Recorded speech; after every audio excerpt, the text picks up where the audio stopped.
नमस्कार दोस्तों, मैं श्रवण विष्णु आप सभी का मिशन ज्ञान पर हार्दिक स्वागत और अभिनंदन करता हूं। एक बार पुनः देखिएगा, हम बात करेंगे आज इस परिचय 2 यानी कौन सा पत्र लेखन के भाग नंबर 2 में बात करेंगे। इसके अंतर्गत जो हमने कार्यालय पत्रों के बारे में पढ़ा था उससे पहले और शासकीय पत्रों के बारे में पढ़ा था, और उससे पहले हमने व्यावसायिक पत्र यानी कौन सा व्यक्तिगत पत्र के बारे में भी अध्ययन कर लिया था। व्यक्तिगत या सामाजिक या वैयक्तिक पत्र कहलाता है, दूसरा व्यावसायिक या हमको व्यापारिक पत्र कहते हैं, और तीसरा कौन सा कार्यालय जिसे ऑफिशियल लेटर या सरकारी पत्र के नाम से जाना जाता है, जिसके अंतर्गत अलग अलग प्रकार थे। उसमें 2-3 प्रकारों के बारे में हमने अध्ययन किया था। अब आगे इसके अंतर्गत बात करूं मैं, जैसे तो अर्थशासकीय पत्र कौन सा पत्र है मित्रों? अर्थशासकीय पत्र होता है वो किसे कहा जाता है? तो अर्थशासकीय पत्र में देखो, इस प्रकार के पत्र बिना किसी निर्धारित प्रक्रिया एवं औपचारिकता बरते हुए सरकारी अधिकारी द्वारा लिखे जाते हैं। क्या होते हैं? बिना किसी निर्धारित प्रक्रिया एवं औपचारिकता बरतते सरकारी अधिकारियों द्वारा लिखे जाते हैं। इन पत्रों का विषय तो शासकीय यानी सरकारी होता है, परंतु भाषा व्यक्तिगत पत्रों जैसी होती। थोड़ा सा ध्यान रखना विशेष रूप में कि ऐसे कौन से पत्र हैं जिसमें विषय तो शासकीय यानी सरकारी होता है, परंतु भाषा व्यक्तिगत पत्रों जैसी होती। तो वो कौन सा होता है? अर्धशासकीय पत्र होता है। कौन सा पत्र होता है? अर्धशासकीय पत्र होता है। इन पत्रों के लेखन का मुख्य उद्देश्य अधिकारियों की व्यक्तिगत सम्मति यानी राय जानना या किसी विषय की सूचना पाना या किसी विचार विमर्श का आदान प्रदान करना होता है। ऐसे कौन से पत्र होते हैं जिसमें किसी व्यक्तिगत राय जानना या किसी विषय की सूचना पाना या किसी विचार विमर्श का आदान प्रदान करना होता है? तो वह कौन सा पत्र कहलाता है? अर्धशासकीय पत्र कहलाता है।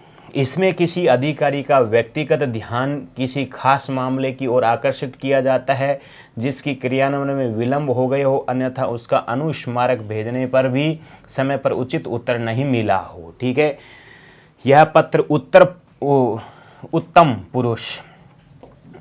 पुरुष एक वचन शैली में मित्रतापूर्ण भाषा में लिखा जाता है। ध्यान रखना, कौन सी है? उत्तम पुरुष एक वचन शैली में मित्रतापूर्ण भाषा में लिखा जाता है। इस बात का ध्यान रखना विशेष रूप में। कौन सी है? उत्तम पुरुषवाचक एक वचन शैली में लिखा जाता है। निम्न भाग में प्रेषक द्वारा अपने हाथ से ही लिखे जाते हैं, कभी भी टंकित नहीं किए जाते। ध्यान रखना, इन पत्रों में निम्नलिखित भाग प्रेषक द्वारा अपने हाथ से ही लिखे जाते, कभी भी टंकित यानी टाइप नहीं किए होते हैं। संबोधन का उपनाम, ध्यान रखना विशेषतः इन चीज़ों का ध्यान रखना। संबोधन का उपनाम पत्र के अंत में सादर अभिवादन आदर सहित शुभकामनाएं सहित पत्र प्रेषक के हस्ताक्षर, ये कभी भी क्या होते हैं? टंकित नहीं होते, ये हाथ से लिखे जाते। क्या होते हैं? हाथ से लिखे जाते। कौन से पत्रों के अंतर्गत? अर्धशासकीय पत्रों के अंतर्गत। कौन से पत्र है? अर्धशासकीय पत्रों के अंतर्गत। एक तो इस बात का ध्यान रखना है, उससे पहले आपको इन दोनों चीज़ों का विशेषतः ध्यान रखना है कि कौन से किस प्रकार है, परिभाषा के बारे में भी ध्यान रखना है। फिर ये चीज़ आगे आपके सामने। संबोधन का उपनाम पत्र के अंत में सादर अभिवादन और पत्र प्रेषक के हस्ताक्षर, ये भी टंकित नहीं किए जाते हैं। कौन से पत्र के अंतर्गत? आपके तो अर्धशासकीय के अंतर्गत। फिर ये इसका परफॉर्मा हो चुका है कि परफॉर्मा क्या लिखना है आपको। ये सामान्य बातें हैं इसके अंतर्गत कि किधर भेजने वाले अधिकारी का पद या नाम होता है, विभाग का नाम होता है, स्थान दिनांक होता है, प्रेषक शब्द का सम्मानजनक शब्द का प्रयोग किया जाता है, शुभकामनाएं सूचक शब्दों का प्रयोग, बहुधीय प्रेषक के हस्ताक्षर, प्रेषित का नाम या पद व पता लिखना चाहिए। नेक्स्ट बात आ जाती है परिपत्र। कौन सा है? परिपत्र। ठीक है, जब कोई आदेश, निर्देश, अनुदेश, सूचना आदि से सम्मत अधीनस्थ कार्यालयों कार्मिकों को अवगत कराना होता है तो इस हेतु प्रयुक्त किए जाने वाले पत्र परिपत्र कहलाता है। क्या कहलाता है? परिपत्र कहलाता है। अर्थात कार्यालय पत्र का वह रूप जिसमें एक साथ किसी भी कार्यालय के एकाधिक कर्मचारियों, अधिकारियों, विशेषज्ञों को किसी भी बात की सूचना, आदेश, निर्देश दिए जाते हैं तो वह परिपत्र कहलाता है। क्या कहलाता है? परिपत्र कहलाता है। जब कोई आदेश, निर्देश, अनुदेश, सूचना आदि से समस्त अधीनस्थ कार्यालयों कार्मिकों को अवगत कराना होता हो तो इस हेतु प्रयुक्त किए जाने वाले पत्र क्या कहलाते हैं? परिपत्र कहलाते हैं। क्या कहलाते हैं? परिपत्र। का वह रूप जिसमें एक साथ किसी कार्यालय या एकाधिक कर्मचारी और अधिकारी विशेष किसी बात की सूचना का, तो परिपत्र केंद्रीय कार्यालय द्वारा अपने अधीनस्थ कार्यालय को एक कार्यालय द्वारा अपने अधीनस्थ समस्त अनुभागों, शाखाओं तथा उच्च अधिकारियों द्वारा अपने अधीनस्थ अधिकारियों को अथवा एक विभाग के अधिकारियों द्वारा अन्य विभाग के अधिकारियों को भेजा जाता है। इस बात का भी ध्यान रखना। परिपत्र केंद्रीय कार्यालय द्वारा अपने अधीनस्थ कार्यालय को एक कार्यालय द्वारा अपने अधीनस्थ समस्त अनुभागों या शाखाओं, उच्च अधिकारियों के अधीनस्थ अथवा एक विभाग के अधिकारियों या अन्य विभागीय अधिकारियों को भेजा जाता है। परिपत्र आवश्यकता अनुसार 3 रूपों में लिखा जाता है, सरकारी पत्र, ज्ञापन और कार्यालय ज्ञापन में लिखा जाता है। तो परिपत्र का प्रारूप हो गया आपके सामने। प्रेषक का नाम व पता, प्रेषित का नाम व पता लिखना है, क्रमांक लिखनी है, दिनांक लिखना है, प्रेषक के हस्ताक्षर, पद, नाम, विभाग लिखना है इसके अंतर्गत। ठीक है, प्रतिलिपि क्या है वो सारी चीजें इसके अंतर्गत आ जाती है, सामान्य चीजें हैं। अब देखो अनुस्मारक या स्मारक पत्र। अनुस्मारक यानी दोबारा से याद दिलाने के लिए, पूर्व में लिखे गए पत्र का कोई जवाब प्राप्त नहीं होने पर अथवा उसके द्वारा प्रदत्त निर्देशों या अपेक्षित कार्यवाही नहीं होने पर याद दिलाने के लिए जो पत्र लिखा जाता है वो क्या कहलाता है? अनुस्मारक। क्या कहलाता है? अनुस्मारक। आया हुआ प्रश्न है। अनुस्मारक में केवल पूर्व पत्र का संदर्भ लिखा जाना चाहिए, विषय वस्तु का पुनः उल्लेख नहीं करना चाहिए, यानी उन्हीं चीजों को बार बार नहीं लिखना चाहिए, सिर्फ उसके बारे में थोड़ा सा हिंट दे देना चाहिए, अर्थात संदर्भ लिख देना चाहिए, तो उससे पता चल जाता है।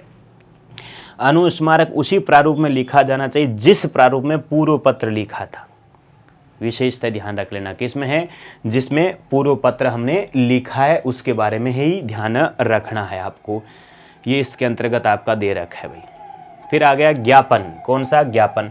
सामान्यतः ज्ञापन का अर्थ किसी विशिष्ट अधिकारी या मंत्री आदि को दिए जाने वाले मांग पत्र या विरोध पत्र से ग्रहण किया जाता है, किंतु कार्यालय पत्रों के अंतर्गत ज्ञापन का आशय सरकारी कामकाज में प्रयुक्त होने वाले एक पत्र विशेष से ग्रहण किया जाता है। ज्ञापन का प्रयोग मुख्यतः निम्नलिखित स्थितियों में किया जाता है। ज्ञापन का प्रयोग निम्नलिखित स्थितियों में किया जाना चाहिए। प्रार्थना पत्रों, नियुक्तियों के लिए दिए गए आवेदन पत्रों के उत्तर में, पत्रों की प्राप्ति में, अधीनस्थ अधिकारी को सूचना देने के लिए जो सरकारी आदेश नहीं होते हैं, वो कह देगा निम्नलिखित में से ज्ञापन नहीं लिखा जाता है। कौन से में? तो तीनों को ध्यान में रख लेना, एक चौथा विकल्प मिलेगा वो नहीं होगा आपका इसका। फिर ज्ञापन लिखते समय ध्यान देने योग्य बात है, ज्ञापन में अन्य पुरुषवाचक व कर्मवाच्य शैली में लिखा जाता है। ध्यान रख लेना किस में लिखा जाता है? अन्य पुरुषवाचक व कर्मवाच्य शैली में लिखा जाता है। कर्तरीवाच्य, कर्मवाच्य, भाववाच्य 3 वाच्य होते ना, तो ध्यान रखना कर्मवाच्य शैली में लिखा जाता है, अर्थात सकर्मक क्रिया का ही प्रयोग होता है इसमें। ज्ञापन में न तो कोई संबोधन होता है और न ही स्व निर्देश होता है, यानी बहुधीय जैसे शब्दों का प्रयोग नहीं होता है। किसमें? ज्ञापन के अंतर्गत। आगे भी आएंगे इसमें। विषय अनुरूप संक्षिप्तता का विशेष ध्यान रखना चाहिए। आवश्यकता अनुसार विषय का उल्लेख होना चाहिए। आवश्यकता अनुसार विषय का उल्लेख होना चाहिए। नीचे केवल प्रेषक के हस्ताक्षर व पदनाम का उल्लेख होना चाहिए। जिसमें नाम ज्ञापन होता है, जिसके नाम का ज्ञापन होता है उसका नाम और पद हस्ताक्षर के नीचे पृष्ठ के बाईं कोने में लिख देने चाहिए। ज्ञापन में यदि एक से अधिक अनुच्छेद हो यानी भाग हो तो उसमें शेष अनुच्छेद क्रमांक अंकित कर देने चाहिए। ये ज्ञापन का प्रारूप है। आपके पाने वाले का नाम, पद, पता लिख देना है। ज्ञापन के दिए गए हस्ताक्षर, पद, नाम, विभाग का नाम है, दिनांक है, मंत्रालय, ज्ञापन संख्या लिखना है, विषय और मध्य भाग इसके अंतर्गत लिख देना हमारे। ठीक है। फिर आ गया कार्यालय ज्ञापन। जब किसी सरकार के एक मंत्रालय से दूसरे मंत्रालय के बीच अथवा एक विभाग से दूसरे विभाग के बीच पत्र व्यवहार किया जाता है तो उस प्रकार के पत्र को हम क्या कहते हैं? कार्यालय ज्ञापन कहते हैं। जब किसी सरकार के एक मंत्रालय से दूसरे मंत्रालय के बीच अथवा एक विभाग से दूसरे विभाग के बीच पत्र व्यवहार किया जाता है तो उस प्रकार के पत्र प्रारूप को कौन सा पत्र प्रारूप कहा जाता है? कार्यालय ज्ञापन कहा जाता है। कार्यालय ज्ञापन अन्य पुरुष शैली में लिखा जाता है। कौन सी शैली में लिखा जाता है? अन्य पुरुष शैली में लिखा जाता है तथा ज्ञापन की तरह इसमें भी ऊपर की ओर पत्र प्राप्तकर्ता का नाम, पता आदि लिख देना नहीं लिखा जाता है। ठीक है। अर्थात इसमें संबोधन, अभिवादन, अभिनिवेदन जैसी औपचारिकता का प्रयोग नहीं किया जाता है। दोनों में बात ध्यान रखना विशेष रूप में। कार्यालय ज्ञापन, उससे पहले आपने पढ़ा कौन सा, सिर्फ ज्ञापन, कौन सा, ज्ञापन। इन दोनों के अंतर्गत विशेषतः ध्यान रखना अभिवादनों का प्रयोग नहीं किया जाता है। ठीक है, नेक्स्ट आ गया, ये इसका प्रारूप है आपके सामने। अधिसूचना क्या होती, अधिसूचना सरकार के राजपत्र यानी गजट में प्रकाशित, सरकारी पत्र है, प्रकाशित की जाने वाली सूचना अधिसूचना कहलाती है। इन्हें व्यापक प्रचार प्रसार और वैधता की दृष्टि से सरकारी राजपत्र में प्रकाशित किया जाता है। राजपत्रों में अधिसूचना का प्रयोग सामान्यतः निम्न प्रयोजना में किया जाता है।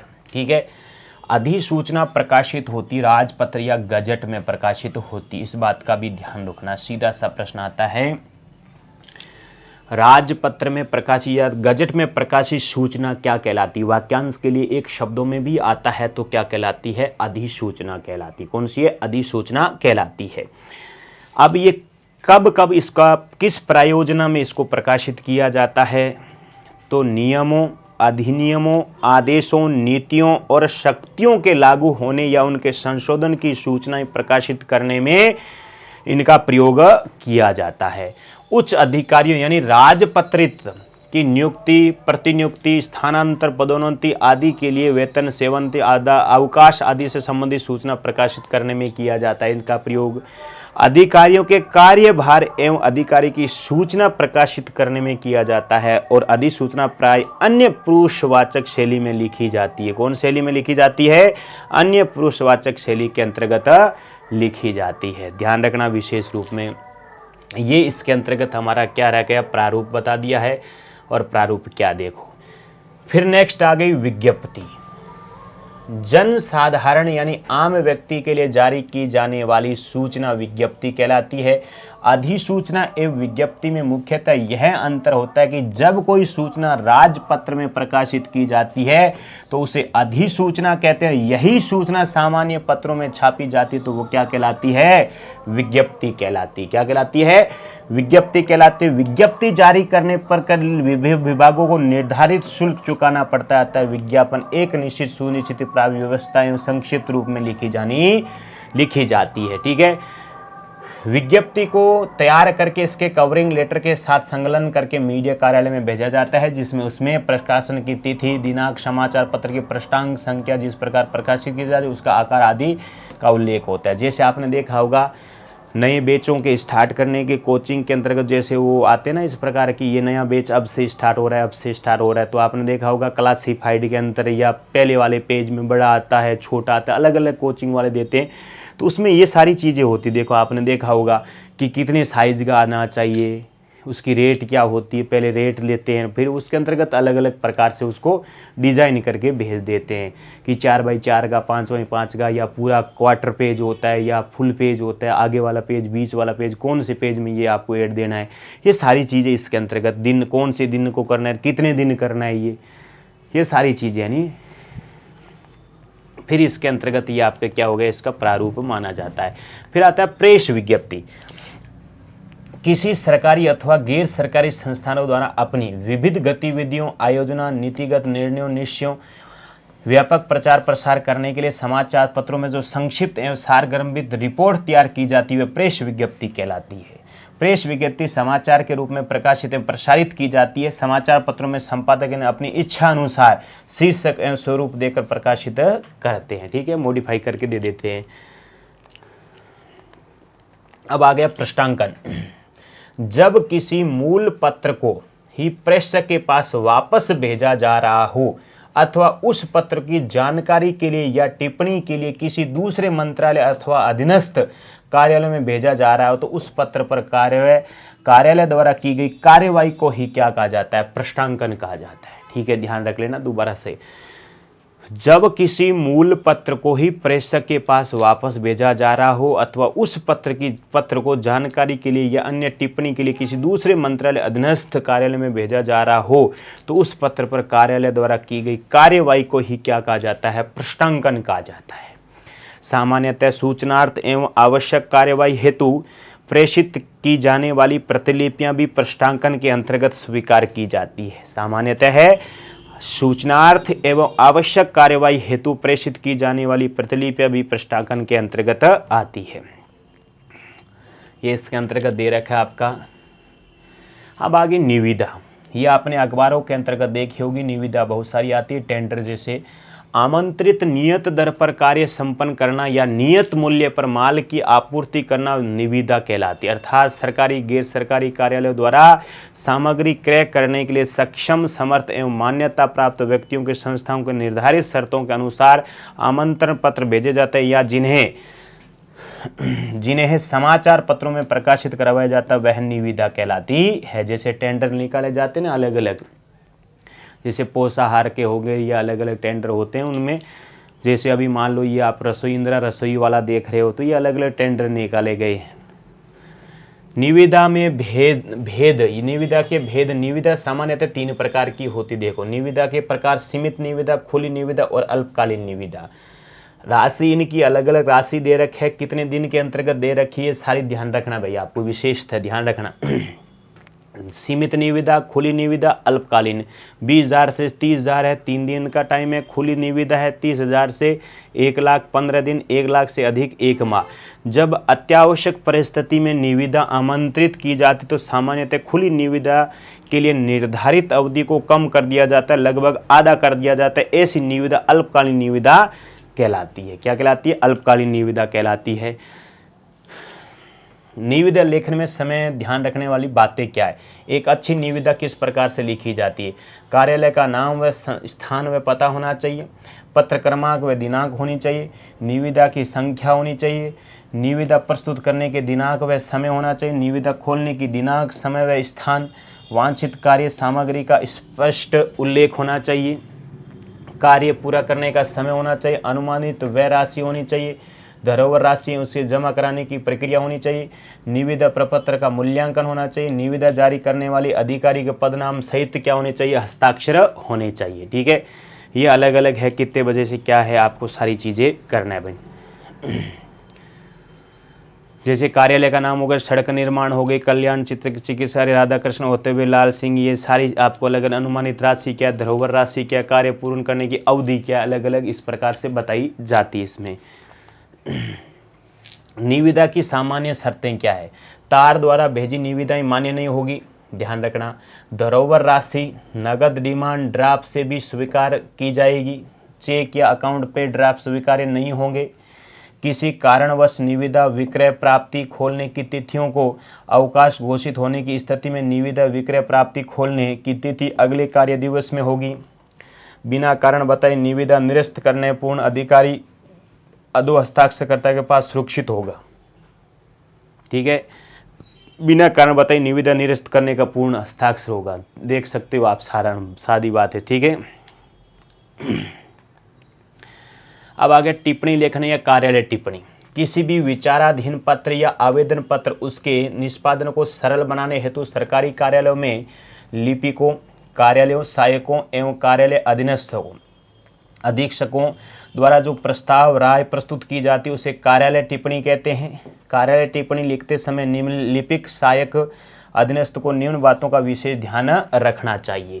कोई भी कार्यालय टिप्पणी मूल पत्र पर नहीं लिखी जानी चाहिए, जिसके लिए कोई भी अन्य कागज का प्रयोग करना चाहिए। ध्यान रख लेना, कागज के बाईं तरफ प्राप्त स्थान छोड़कर लिख देना चाहिए, लिखना चाहिए। टिप्पणी क्रमबद्ध अनुच्छेदों में, ये तो सामान्य बातें हैं। कार्यालय की ओर से लिखी जा रही टिप्पणी उन सभी बातों या तथ्यों को सही उल्लेख होने चाहिए जो उसके पत्रावली में निस्तारण के लिए आवश्यक हो। ठीक है, किसी बात का खंडन करना हो तो वह बहुत ही शिष्ट व संयत भाषा में किया जाना चाहिए और किसी भी दशा में व्यक्तिगत आरोप या आक्षेप नहीं किया जाना चाहिए। जहाँ तक संभव हो टिप्पणी एक ढंग में लिखी जानी चाहिए। इस ढंग में लिखी जानी चाहिए कि फाइल यानी पत्रावली के पत्र जिस क्रमांक में हो, टिप्पणी में भी उसका वही क्रम होना चाहिए। लिखित कार्यालय सहायक अधिकारी हस्ताक्षर होने चाहिए। हस्ताक्षर के नाम पद प्रथमा अक्षर का ही प्रयोग करना चाहिए, ध्यान रख लेना। उच्च अधिकारी को दाहिनी ओर हस्ताक्षर करने चाहिए, तरह पूरा नाम लिखना चाहिए। प्रत्येक आदेश के लिए, टिप्पणी के लिए एक ही विषय या आदि विभिन्न टिप्पणियों को अंकित करना की जानी चाहिए। टिप्पणी सदैव पूर्वाग्रहों से मुक्त होनी चाहिए। ठीक है, टिप्पणी का ये प्रस्तुत करने का तरीका थोड़ा सा ध्यान रख लेना। कौन से किधर है, पहले इधर से लिखा फिर उधर से लिखा है, उल्टा कर रखा है। कोई महत्वपूर्ण नीतिगत समस्या टिप्पणी संबंधित मंत्री के पास भेजी जानी चाहिए। संकलन या प्रस्ताव, संकलन या प्रस्ताव भी अधिसूचना की तरह ही राजपत्र प्रकाशित किया जाता है। संकलन निम्न प्रयोजनों हेतु होती है, ध्यान रखना। अधिसूचना और संकलन दोनों ही किस में प्रकाशित किए जाते हैं, आपके गजट में प्रकाशित राजपत्र में होता है। नीतिगत प्रश्नों पर सरकारी निर्णयों की घोषणा के लिए होता है। आयोग या जांच समिति की प्रतिवेदन की घोषणा के लिए होता है। किसी समस्या पर निष्पक्ष सम्मति के लिए आयोग या जांच समिति गठन की घोषणा के लिए किया जाता है। संकलन प्रस्ताव लेखन के लिए ध्यातो बातें, यह राजपत्र गजट में प्रकाशित किया जाता है। इसके आरंभ में यह निर्देश देना होता है कि यह राजपत्र किसी भाग या खंड में छपेगा। इसमें संबोधन या स्वनिर्देश नहीं होते हैं, ध्यान रख लेना। वापस से आ गए, संकल्प में भी नहीं होता है।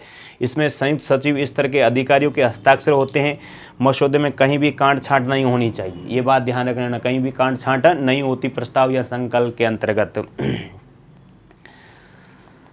नेक्स्ट बात आ गया आपकी तार लेखन। कौन सा आ गया भाई, तार लेखन आ गया। कम से कम शब्दों में संदेश भेजने की पद्धति को क्या कहते हैं, तार कहते हैं। अब आता है तार सस्ता किस में पड़ता है, हिंदी या अंग्रेजी में, तो हिंदी में पड़ता है। कौन सी देवनागरी लिपि में सस्ता पड़ता है, रोमन लिपि में महंगा पड़ता है। हिंदी देवनागरी लिपि में तार लिखना, अंग्रेजी रोमन लिपि से क्या होता है, सस्ता पड़ता है, ध्यान रखना। अंग्रेजी में जैसे 1 2 3 शब्द है, कितने शब्द है, 3 शब्द है, उसी को हम एक शब्द में लिखते हैं हिंदी में। डे एंड नाइट कितने हो गए, 3 वर्ड हो गए। और यहाँ पर कितना हो गया, दिन रात एक ही शब्द होता है। यहाँ पर देखो जैसे 1 2 3 शब्द हो गए और भूल चूक एक ही शब्द है। 1 2 3 4 5 शब्द है और यहाँ आ सकूंगा कितने शब्द है, 2 शब्द है। कितने शब्द है, 2 शब्द है। तो आप देख सकते हो तार लेखन टेलीग्राम होता है, वो क्या होता है, हिंदी भाषा के अंतर्गत क्या होता है, सस्ता पड़ता है। कौन सी भाषा में, देवनागरी लिपि में सस्ता पड़ता है, रोमन लिपि में क्या होता है, ये महंगा होता है। तो ये सामान्य बातें, आपसे प्रश्न पूछ लेगा। कम से कम शब्दों में संदेश भेजने की पद्धति को क्या कहते हैं, टेलीग्राम कहते हैं, यानी तार कहते हैं। क्या कहते हैं, तार कहते हैं। कौन सी लिपि के अंतर्गत तार सस्ता होता है, रोमन या देवनागरी में, तो देवनागरी लिपि के अंतर्गत सस्ता होता है।